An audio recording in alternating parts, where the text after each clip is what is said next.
I'm starting to see that we're onto something. Feel it coming, we'll keep running. Nothing in our way, and we got no reason to wait. Let the journey take you where it wants to. We'll continue to find our way through anything we face. We got what it takes. Here we go. All we need is an open road and a chance to see a never-ending world that's beautiful. Here we go, with the sunlight on our skin. It's a brand new day, it's ours to take, and we will let it in. This is where the adventure begins. Olá, tudo bem? Como é que você está? Espero que você tenha tido uma ótima semana. Espero que esse domingo já esteja sendo um ótimo domingo para você. Seja bem-vindo à Capela, seja bem-vindo à nossa igreja online e obrigado por nos permitir entrar na sua casa e compartilhar esse momento contigo. Se você é daqui de Volta Redonda, a cidade onde nós estamos, venha nos fazer uma visita. Eu te prometo que nós vamos te fazer se sentir em casa. Agora, se você não é daqui de Volta Redonda e talvez não tenha nenhuma igreja ainda, manda uma mensagem pra gente. Eu quero te ajudar a encontrar uma igreja saudável aí perto de você, para que você possa encontrar também uma família. E falando em família, nós separamos uma mensagem especial para esse nosso encontro de hoje. É a mensagem que a gente compartilha com a nossa família, com a nossa igreja aqui nos domingos. Eu gostaria muito que essa mensagem também pudesse te abençoar. Então nós vamos passar essa mensagem para você e assim que ela terminar, eu volto com alguns avisos para a gente poder se despedir, tá bom? Bom culto para você.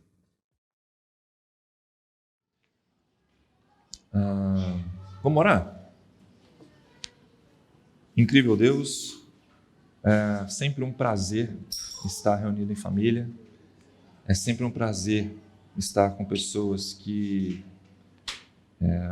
aprendem dia a dia a manifestar o seu amor entre a gente, e é sempre um prazer que a gente aprende sempre um com o outro aqui, nessa troca de experiências. E agora, nesse momento, eu tenho a oportunidade de trazer um pouco do que eu refleti, do que o Senhor revelou a mim. E, apesar de mim, apesar de quem eu sou, o Senhor está comigo agora e me usa. E isso é realmente um baita privilégio. Em nome de Jesus, amém. Bom, então, nossa mensagem aí é santa arrogância. E antes da gente entrar no texto, eu como professor de química, eu queria, antes disso, fazer um exercício mental com vocês, fazer vocês pensarem algumas outras coisas antes de a gente chegar de fato no nosso texto. Quem é que gosta de viajar? Acho que quase todo mundo, Bom, eu adoro viajar.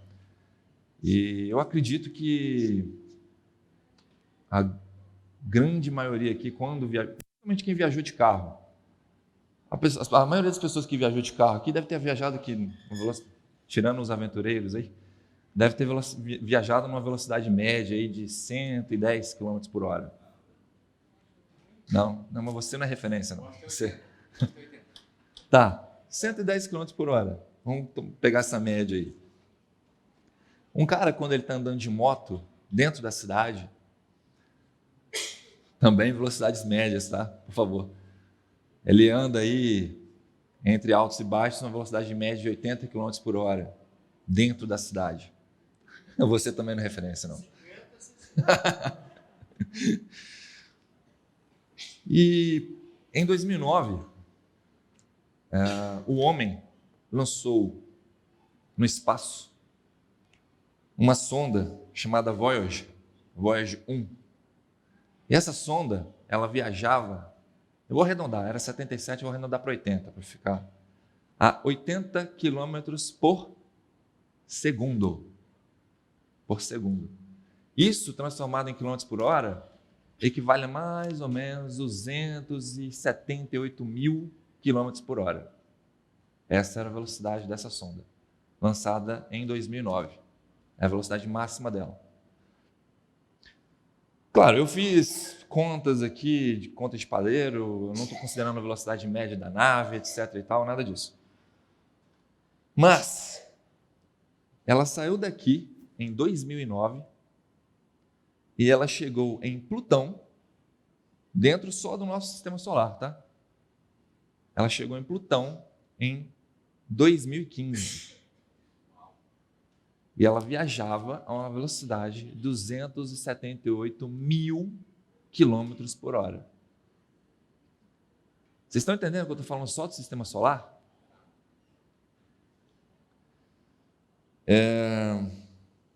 Isso dá uma incrível distância de 4,3 bilhões de quilômetros.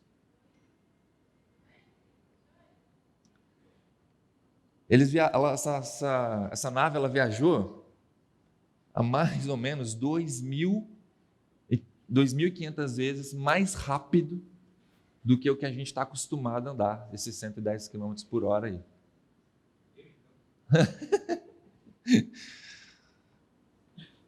Se a gente levasse essa mesma viagem a 110 km por hora, a gente ia levar 15 mil anos para chegar em Plutão. E aí a gente vai falar do universo conhecido, tá? O universo conhecido que a gente já conseguiu estudar até então. E aí eu tenho até no meu Instagram lá um vídeo fantástico que mostra assim um zoom de trás para frente, né? Saindo do limite máximo da observação até chegar numa pessoa dentro da Terra. E a gente está falando de uma distância de 1 bilhão de anos-luz, que equivale. Imagine o universo uma esfera oval, né? Aí você achata isso. Você achata, aí você vai ter um círculo, aí você olha ela de lado, você vai ter uma linha. Tá? Tem uma caneta aí? Presta uma caneta aí. Só para vocês entenderem, tá, o que eu estou falando. Vou fazer um desenho aqui, ridículo. Esse aqui é o universo. Tá? Que a gente conhece. Beleza? A Terra está aqui, ó. Essa viagem que a gente está falando, que foi feita da Terra até Plutão, deslocando aqui, foi isso aqui, ó. Perceberam o quanto que viajou dentro do universo? Exato. Exatamente. Vocês não perceberam. Esse é o tamanho do universo conhecido. Estão entendendo o que a gente está falando agora? Conhecido. Hã? Conhecido. A gente nem está falando de teorias de física chegando à metafísica de multiverso. Esquece isso. A gente não está falando dessas coisas. Isso, do universo conhecido, a distância de um lado ao outro, dá incrível distância de 9,4 septilhões de quilômetros. É um número 9 seguido de 25 zeros. Tem uma outra análise interessante que vocês podem fazer, que inclusive é uma foto que foi feita pelo telescópio Hubble. É um telescópio que foi lançado pelo homem, que fez uma das fotos mais fantásticas que a gente tem do universo. Assim, é um negócio que você para admirar mesmo. Você para admirar. Você fica parado e admira. É o que você tem que fazer. E se você não faz, eu acho que você tem a obrigação de fazer isso. Pelo menos uma vez na vida. Entra no Google, procura Hubble, fotos. Tem um experimento que é muito interessante, que você pega um alfinete num dia de noite, uma noite estrelada, aí você coloca assim, o alfinete assim para trás. Ó. O alfinete para trás. O telescópio Hubble, ele tirou a foto desse alfinete. No céu inteiro. A foto ampliada tinha aproximadamente 10 mil galáxias. Nesse ponto. 10 mil galáxias. Só a nossa galáxia, Via Láctea, onde a gente mora, a gente só conseguiu captar a luz de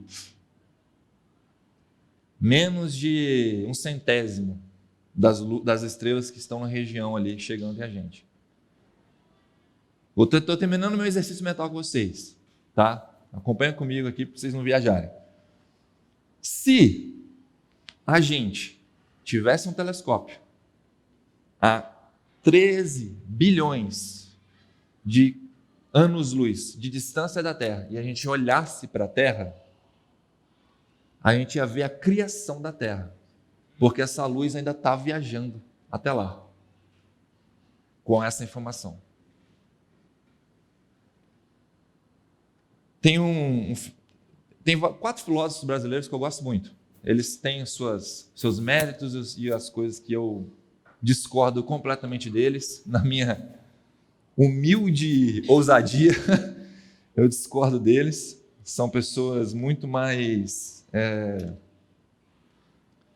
reflexivas e intelectuais que eu, que são Karnal, Pondé, Clóvis de Barros e o Cortella. E assim, todos eles têm sua contribuição para a formação da nossa reflexão como sociedade. E um dos que eu gosto muito de ouvir é o Clóvis de Barros e o Cortella. O Cortella, ele tem um livro, eu acho que peguei o nome errado do livro, mas assim, o nome do livro é Você Sabe Com Quem Está Falando?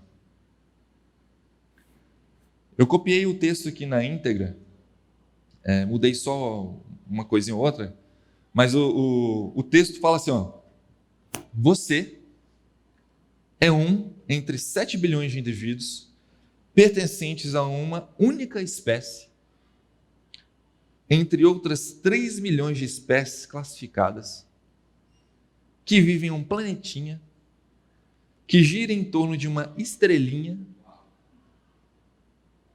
que é uma entre 100 bilhões de estrelas que compõem uma galáxia, que é uma entre outras 200 bilhões de galáxias, num dos universos possíveis que irão desaparecer. Aí ele fala assim, ele faz até um trocadilho. Quando alguém chega para ele e pergunta assim, você sabe com quem você está falando? Aí ele fala assim, meu amigo, você está com tempo? É um trocadilho que ele mesmo faz. É um vídeo muito bom, tem esse vídeo na internet aí. Essa aqui era a minha prévia, tá, desse exercício mental para entrar no tema da arrogância. Eu acho que quando a gente fala de grandeza, entendimento das dimensões, é um bom exercício para a gente entender o quão arrogante nós somos. É um ótimo exercício. E entrando no nosso texto base, são só 3 versículos. É um texto que me veio à cabeça. Texto de Romanos, Romanos 11, 33 a 36. Eu vou dar uma lidinha rápida, que é curtinho, tá? Ó profundidade da riqueza, tanto da sabedoria como do conhecimento de Deus, quão insondáveis. A gente cantou agora. Quão insondáveis, quão inexplicável são os seus juízos e quão inescrutáveis, quão impossível de ser investigado são os seus caminhos. Quem, pois, conheceu a mente do Senhor? Ou quem foi seu conselheiro? Ou quem primeiro deu a ele para que lhe venha a ser restituído? Porque dele, por meio dele e para ele são todas as coisas. A ele, pois, a glória eternamente. Amém. Esse é o texto. Sinceramente, cara, quando eu leio isso, eu acho que nem Paulo ele entendeu quanto que ele acertou quando ele escreveu isso. Eu acho que Paulo não entendeu. Ele não entendeu. Ele escreveu isso num momento que ele estava iluminado lá, mas ele não tinha pegado quando ele acertou de falar da grandeza de Deus aqui. E aqui eu entro no meu primeiro tópico, que é a nossa arrogância Eu separei em 3 tópicos, tá? E o primeiro deles é sobre a arrogância existencial. A minha pergunta para vocês qual é o nosso lugar na criação, nesse universo conhecido? Qual é o nosso lugar na criação, nesse universo conhecido? Nesse universo desse exercício mental que a gente acabou de fazer aqui atrás. A resposta está aqui, no 11:36. Porque dele, por meio dele e para ele são todas as coisas. A ele, pois a glória eternamente. Amém. Essa é a resposta. Aí eu, como cético, como sou, eu leio isso e falo assim, sem graça essa resposta. Como arrogante que eu sou. Resposta meio sem graça. Mas depois que você reflete de novo sobre isso, você fala assim, não, realmente, é a melhor coisa. Para pensar. Imagina que nós, você já me roubou essa, quando eu te falei? Imagina que a gente é uma máquina criada por Deus. E com uma máquina, ele conhece todos os pontos de manutenção, todos os pontos de lubrificação dessa máquina. É melhor você ser uma máquina sujeita a esse cara que te criou. Eu acho. Só acho. Ou seja, a gente não veio aqui para a Terra para aprender nada. A gente não veio aqui para advogá-lo. Ele não precisa de advogados. Ele não veio aqui para você ser uma pessoa melhor. Você não existe para você ser uma pessoa melhor. Não existe para isso. Você existe única e exclusivamente para revelar a glória dele. E você só existe por meio dele.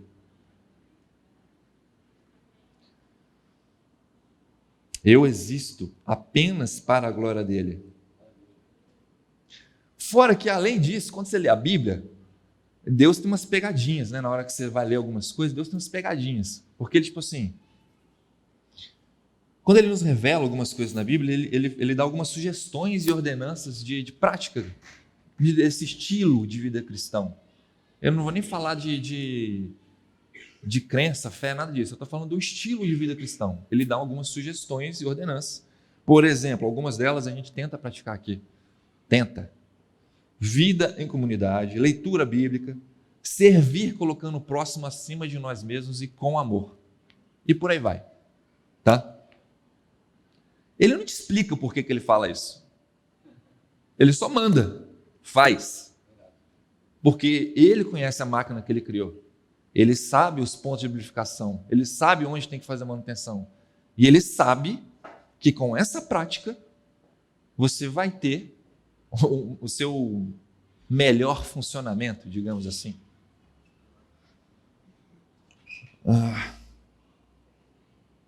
Quando eu penso nisso, eu fico... Eu dou uma pausa. Sério, eu dou uma pausa para digerir isso.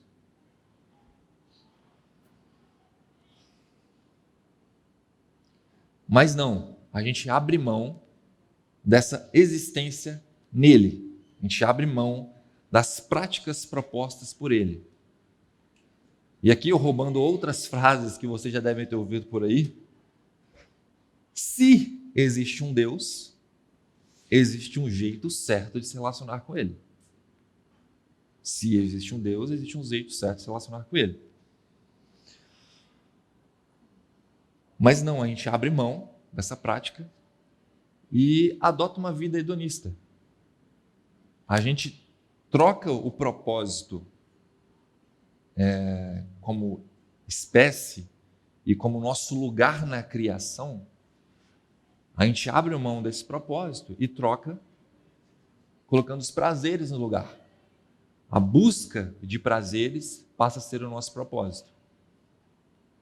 Os prazeres dos mais diversos tipos.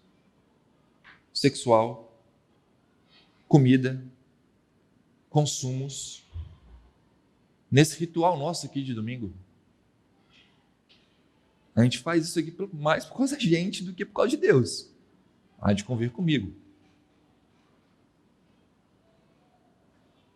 Por outro lado, e assim, para fechar a régua da nossa existência, Deus não precisa de você. Ele não precisa de você. No entanto, ele se agrada quando a gente lembra dele, coloca ele no páreo e divide com ele a nossa existência. Ao partilhar, a gente partilha a nossa existência com ele. A gente pode entrar também na questão do nosso propósito individual, mas o propósito individual ele só é revelado por meio da ação. Aí a gente vai falar mais sobre isso lá na frente. Fazendo então, inclusive um parênteses aqui, tá? A nossa queda, né, a nossa separação, quando a gente abre mão dessa proposta de existência nele, tem uma coisa ainda maravilhosa, que é a oportunidade de um amor real. Ou seja, a gente abre mão da existência em Deus, a gente abre mão de estar com Ele, só que assim, Deus, criando seres à sua imagem e semelhança, temos a oportunidade de escolher amá-lo. É o que Ele fez pela gente com Jesus na cruz. Ele escolhe, Ele ama a gente. E a gente, inclusive, com a queda, tá fechando parênteses, com a queda a gente teve assim, uma ruptura geral que gerou todo um novo processo, todo um novo pacto provisório, que ele vai ser construído até a vinda de Jesus, para o pacto ser refeito e a gente ter uma nova, ter uma reconciliação com a existência e com Deus. Percebam isso que eu estou falando. A vinda de Jesus, ela é uma reconciliação nossa com a criação. Ela é uma reconciliação nossa. A gente, após a queda, após a gente desobedecer, após a gente pecar, após a gente abrir mão dessa relação com Deus nessa forma, a gente, inclusive passando por esse processo de arrogância, né, existencial, porque a gente não quer estar nele, a gente tem uma perca da nossa identidade. Vocês perceberam que a gente cantou uma outra musiquinha aqui? A gente falou assim, a gente olha para você, eu não lembro exatamente a palavra, mas como espelho, e nesse espelho nos é revelada a nossa identidade. A gente canta e a gente não entende o que a gente está cantando. A revelação da nossa identidade, o porquê da nossa existência, só existe por meio dele.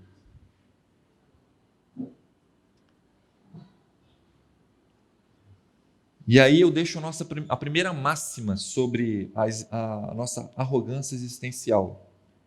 Enquanto eu não entendo, eu contemplo. E aí eu entro no próximo ponto, que é a arrogância filosófica. A filosofia ela é tomada como a arte de questionar, tá? É uma das formas de se definir a filosofia. Eu não sou expert nisso, então eu vou me ater ao Wikipedia. Eu peguei de lá, tá? Desculpa. Mas eu acho assim que um dos livros mais questionados da Bíblia é Gênesis. Ele é questionado inclusive por mim, tá? Eu leio, eu questiono. E em algum momento, a leitura de Gênesis passou a ser feita de forma errada, inclusive pelos cristãos. Ela é tratada como teoria da criação. E não é isso. Gênesis é assim, ó. Deus está falando para Moisés: Moisés, eu criei a parada toda aí. Beleza? É isso. Fim de papo. Bora para o que você foi chamado. O recado é esse. Entende? Ele não está explicando se evoluiu, se não evoluiu, como é que teve formação, se teve algas azuis que produziram gás na terra. Ele não está explicando isso. Ele está falando assim, ó, Moisés, vem com o pai. É isso que ele está falando.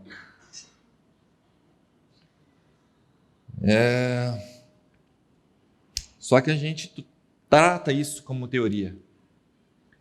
E esse é um erro crasso na nossa sociedade, principalmente a comunidade filosófica, a comunidade científica. Eles tratam isso de forma literal, e não é.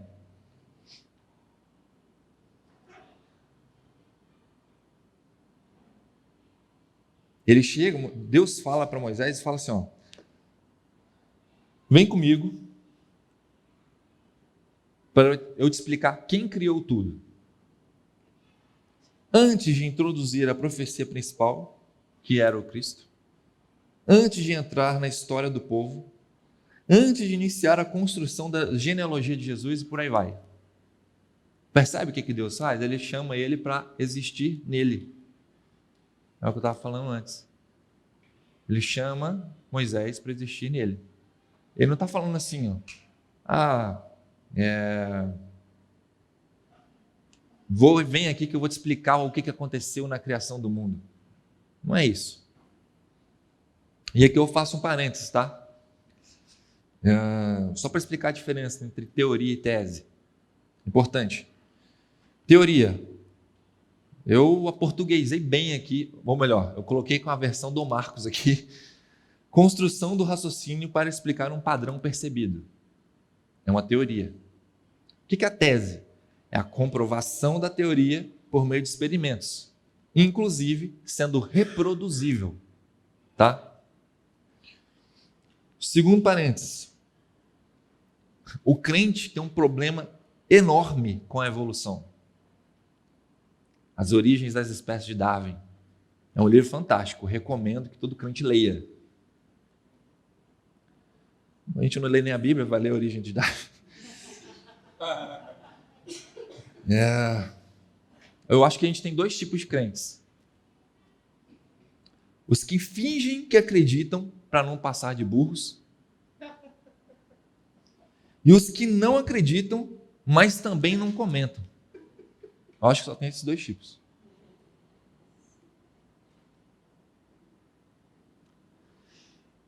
E a gente pode pensar sobre a nossa existência como ser humano, o que compõe o nosso corpo.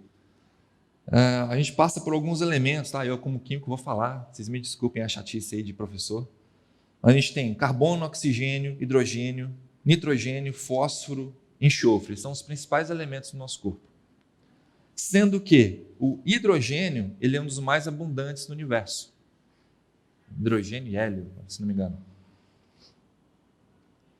E desse estudo, desse entendimento de como que talvez, porque é uma teoria, como o mundo foi criado, a gente tem alguma máxima dentro da comunidade científica que nós somos filhos do cosmos. Essa é uma máxima que se tem dentro da comunidade científica. Nós somos filhos do cosmos. Ou seja, a gente derivou do universo. Por mais, teve um experimento que foi feito por um químico muito tempo atrás, que foi a síntese da ureia por compostos inorgânicos. Ou seja, ele pegou compostos inorgânicos, passou uma solução lá, deu uma energizada nisso e transformou ureia. Quando ele fez isso, ele falou assim, opa, formei um composto orgânico aqui. Então, peraí, quer dizer que a vida pode ter vindo de compostos inorgânicos. E a conclusão lógica que se tem desse processo de observação é negar Deus. Mas por que isso acontece? Isso acontece porque, de novo, o crente lê a Bíblia errado. Ele não entendeu o lugar dele na criação. E isso é importante vocês entenderem. Sai por aquela porta lá com isso resolvido na cabeça. vocês precisam entender o seu lugar na criação. Pensa naquele universo todo que eu falei lá atrás. A gente tem o nosso lugar na criação. Se existe multiverso, se existe vida em outro planeta, se não existe, isso não é o ponto. Isso não é o ponto. O ponto é, Deus, na sua infinita bondade, no amor que Ele é, e no transbordar desse amor que Ele cria, e Ele nos cria com a capacidade de negá-lo para ter amor real, e tendo amor real, Ele ainda, com uma regra geral que Ele criou sobre a desobediência do ser humano, Ele ainda cria uma solução, que foi o Jesus, para a gente se reconciliar com a criação. A parada é essa. Então, assim, não tem nada a ver você ficar discutindo se tem vida ou não em outro planeta. Né? Não tem nada a ver isso. E o meu último parêntese por outro raciocínio igualmente lógico, isso não é teológico, tá? Isso é teoria marconiana. Assim, eu estou explicando por que eu creio, tá? Porque o Marcos crê. Hã? É uma teoria. É uma teoria meio revestida de tese. Por que Jesus não veio logo de cara? Por que teve que ter profecia antes? Porque Jesus podia ter vindo logo de cara. Se Jesus tivesse vindo logo de cara, ao invés de ter tido profecia, de novo, teoria marconiana, tá? Não é bíblico, não é teológico, esse é o porque eu creio. Você tem um processo da construção mental de um raciocínio lógico de evidência. Ó, eu falei que ia vir e veio. Não, peraí, pô. Então isso aqui pode ser verdade. Segundo motivo pelo qual o Marcos crê. Pontos de vista dos apóstolos são diferentes para contar a mesma história. E mais, eles são loucos. Eles permaneceram no que eles viram, mesmo sendo mortos. E de formas, sim, absurdamente cruéis. O cara fala assim, ó, não, mas eu vi, eu não posso negar o que eu vi. Eu vi, eu estava lá, eu presenciei, eu vi o Jesus morrendo, eu vi ele ressuscitando, não tem como negar isso. Ah, mas eu vou te matar, então você me mata, que eu não tenho como negar isso. Porque eu vi. E são pontos de vista diferentes. Então, está aí também um outro raciocínio igualmente lógico da existência de Jesus. E tá, isso aqui não seria uma evidência, mas é uma coisa que faz sentido para mim. A máxima do amor pelo outro faz muito sentido. A lei máxima, inclusive, de Deus, segunda lei, né, máxima, amar a Deus e depois ao próximo como a ti mesmo. Essa lei que ele fala, para pensar, gente, isso resolve tudo. Se a gente conseguisse fazer isso, a gente resolvia tudo. Tudo. Todos os problemas da nossa existência aqui na Terra a gente resolvia. A gente não consegue fazer isso.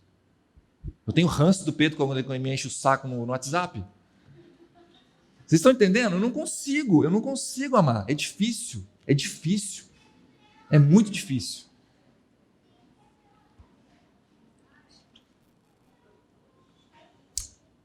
Mas voltando à questão da arrogância filosófica, como nós temos a prepotência e a arrogância de separar fé e razão. Não dá para ter fé sem razão. Não dá. Você precisa ler. Para você ler, você precisa ser alfabetizado. Não dá. Lógico, eu estou sendo radical, mas claro que dá. Mas você precisa de um processo cognitivo para entender a existência de Deus. Você precisa. E aí eu deixo até uma frase para vocês aqui. Nós nunca vamos saber tudo. Só podemos fechar ciclos de conhecimento.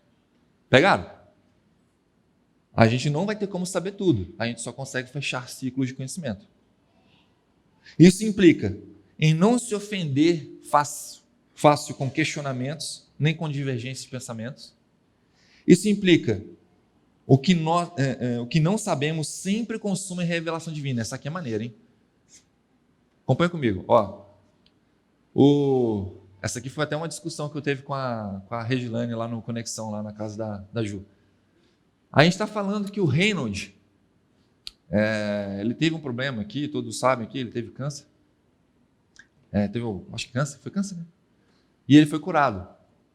E a gente toma isso como uma ação de Deus, uma ação divina.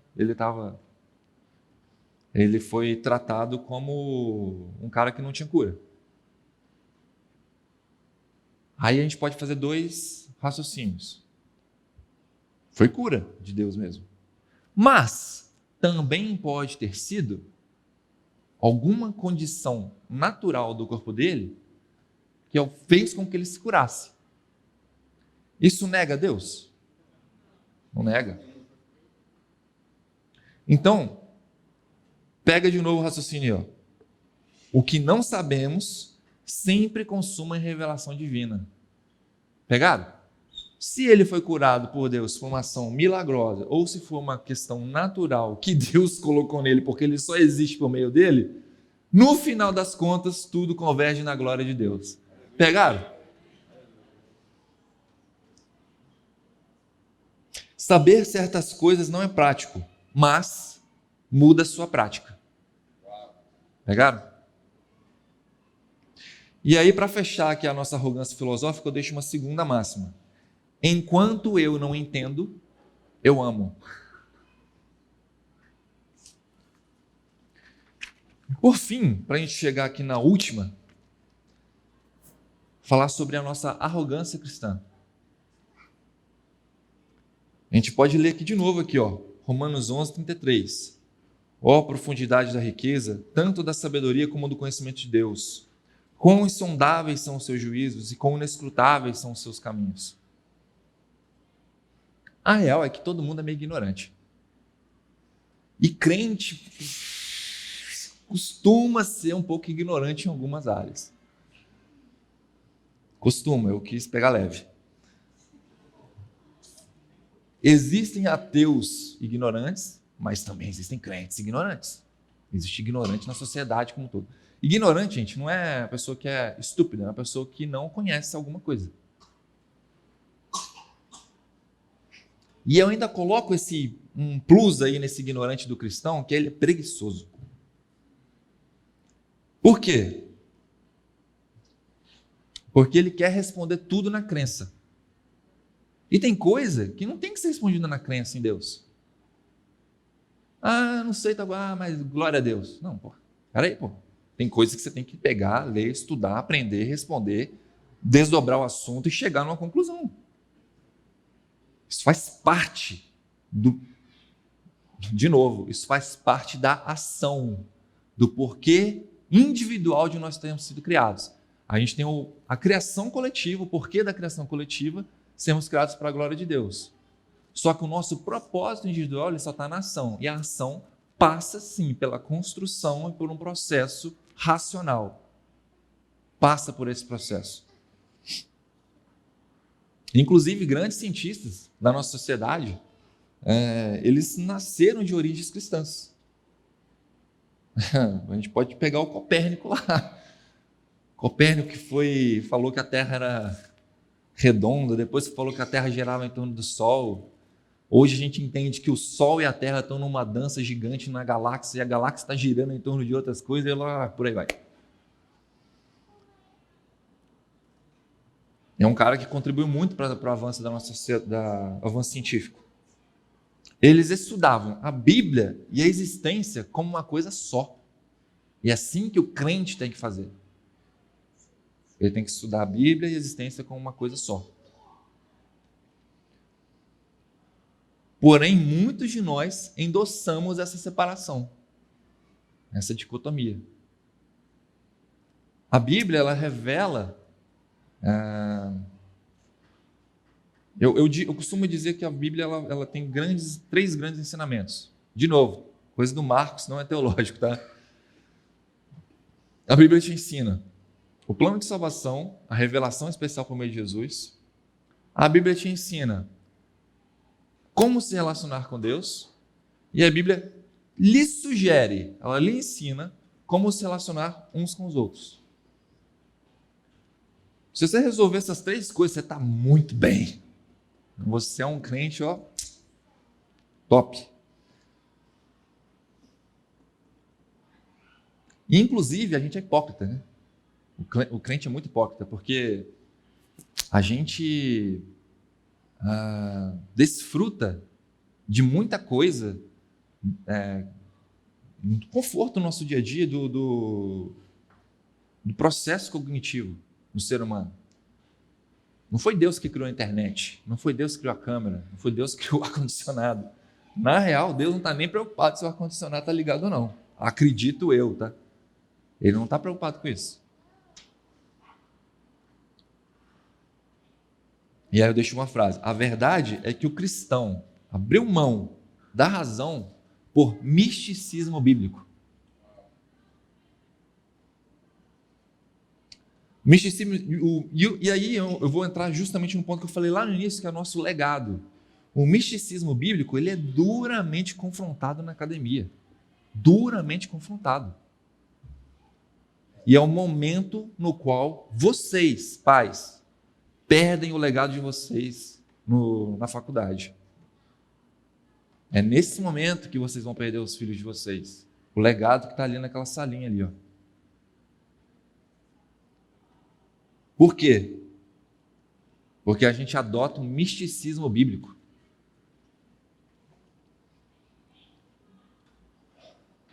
Além da gente não contemplar a complexidade da vida e da existência, a gente anseia por sinais mirabolantes dos céus, além da existência em si. Cara, a gente está num planeta, o planeta está girando, está em torno do Sol, no meio de um negócio que a gente ainda não entende direito, que é o universo, se é uma gelatina cósmica, se é um não sei o quê, se é energia negra, se é... A gente não entende ainda, a gente está estudando ainda o que é isso. Isso não é milagre o suficiente para vocês, não? Vocês precisam ver um fogo descendo do céu, uma rachadura, um chão abrindo? Vocês realmente precisam disso? Cara, tem um planeta lá, Saturno, com os anel assim em volta, o troço está girando. Pô, se isso não é suficiente para vocês de revelação divina, eu não sei o que é. A nossa arrogância vai tão longe e é tão grande que se algum dia for revelada a existência da vida em outro planeta, é capaz de ter crente rasgando a Bíblia. Oi? Ou falar que é o diabo. Por quê? Porque o crente não entendeu o seu lugar na criação. E aí, para fechar a nossa arrogância cristã, enquanto não entendo, eu penso.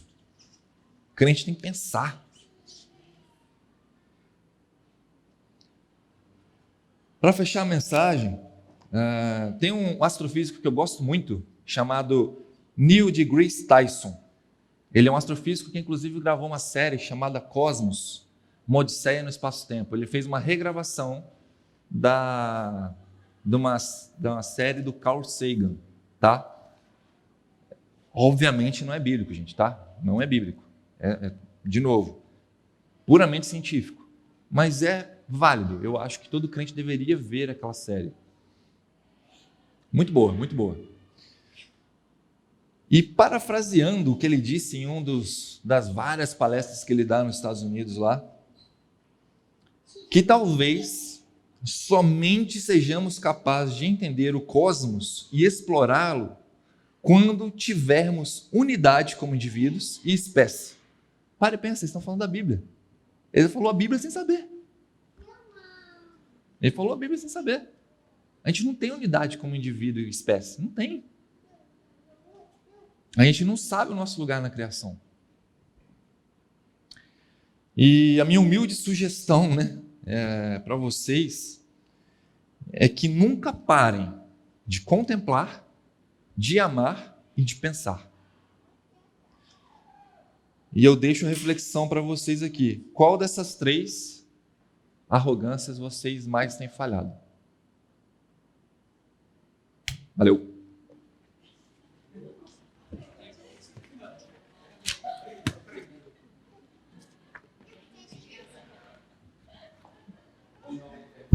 A gente poder, né?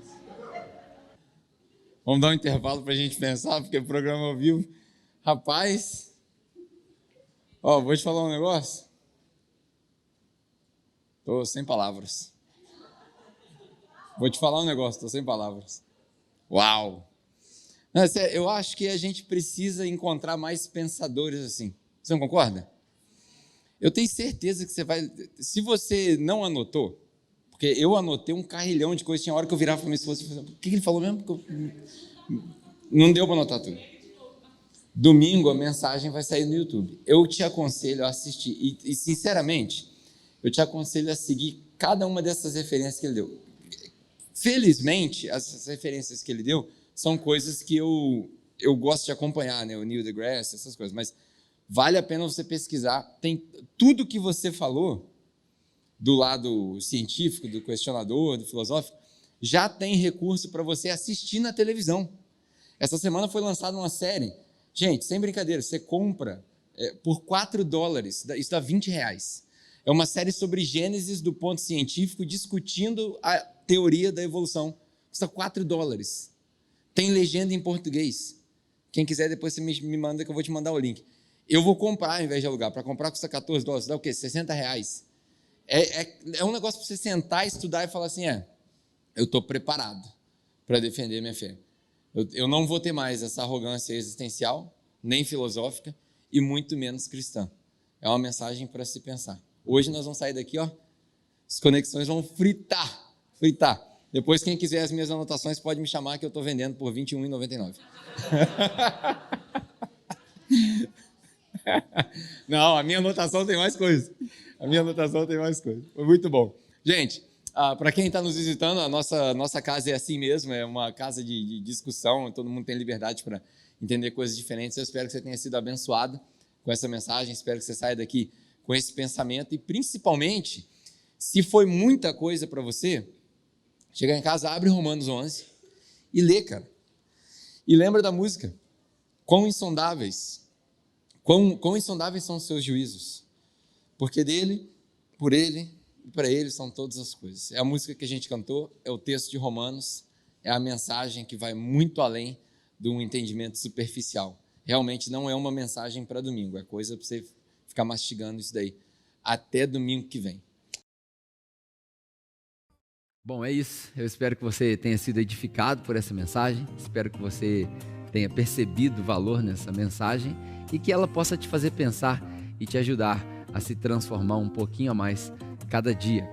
Antes da gente se despedir, eu queria te recomendar que você participasse de uma das nossas igrejas. Nós temos várias igrejas, grupos pequenos de pessoas que se reúnem toda semana. A gente chama esses grupos de conexão, que é onde você se conecta com outras pessoas. Ali a gente discute um pouco da mensagem, ali a gente aprende um com o outro sobre aquilo que Deus vem falando com a gente através da nossa leitura, ali a gente divide as nossas dores, enfim, nós temos vários grupos presenciais e online. Caso você queira participar de um, eu gostaria que você escaneasse esse código que vai aparecer aqui na sua tela e aí a gente vai envolver toda uma equipe para poder te indicar um bom grupo de conexão. E falando em códigos, né, esse código que apareceu aqui na sua tela, hoje em dia está tudo muito tecnológico, eu quero te convidar, caso você queira, ajudar a nossa missão a avançar com a nossa missão de alguma maneira financeira, vão aparecer aqui na sua tela alguns códigos. Tem o código do Nubank, tem o código do PicPay e tem a nossa chave Pix. Caso você queira fazer uma doação, de acordo com aquilo que você decidir no seu coração, sem pressão nenhuma, sem nenhuma obrigação, nós seremos extremamente gratos. Você pode usar esses códigos e a sua doação vai direto para a capela, tá bom? É isso. Espero que você tenha tido um bom domingo aqui com a gente. Espero que você volte. Deus te abençoe, tenha uma ótima semana e até o nosso próximo encontro.